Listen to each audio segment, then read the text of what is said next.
It is 1904, St. Louis, Missouri. The Louisiana Purchase Exposition, one of the largest World's Fairs in American history, is in full swing. Over 1,500 vendors are set up across the grounds.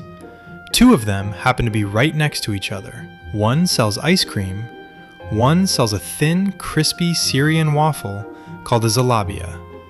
The ice cream vendor runs out of dishes, and what happens next changes how the entire world eats dessert.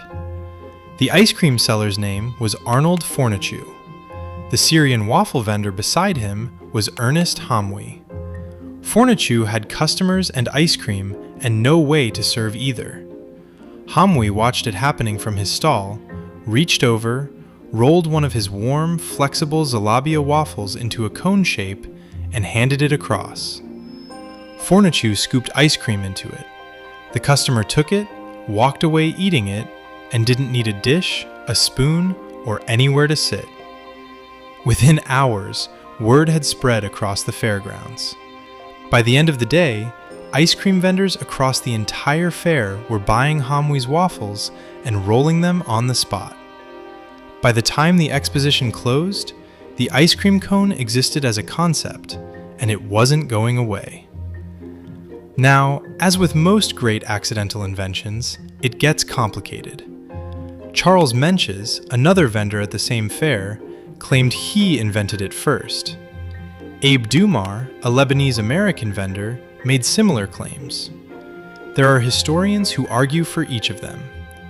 The honest answer is probably that several people at a chaotic, enormous, hot weather fair arrived at the same practical solution independently.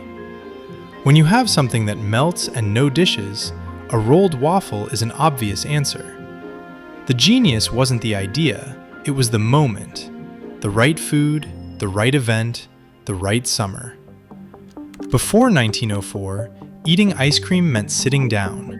You needed a glass dish, a spoon, a parlor to sit in, or at minimum, a cup from a street cart. Ice cream was a destination food. The cone turned it into a walking food. You could eat while moving, while browsing, while doing something else entirely. That sounds minor. It wasn't. The shift from sit-down to portable unlocked the economics of outdoor food service in a way that shaped everything that came after. Food trucks, street stalls, and ultimately the entire walk-and-eat culture that defines how we consume food in public today. By the 1920s, industrial cone manufacturers were producing billions of units a year. The portable, handheld, edible container logic spread to other foods.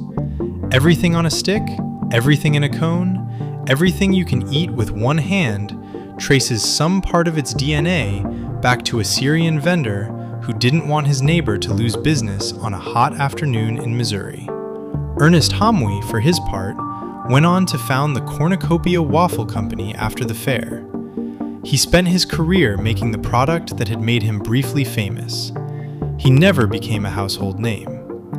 The invention outlasted the inventor's recognition by a century. One waffle, one empty ice cream dish, one small act of neighborly improvisation, and the entire world started eating dessert with their hands. Most great inventions have a moment like this. So ordinary it almost didn't happen, so consequential you can't imagine the world without it.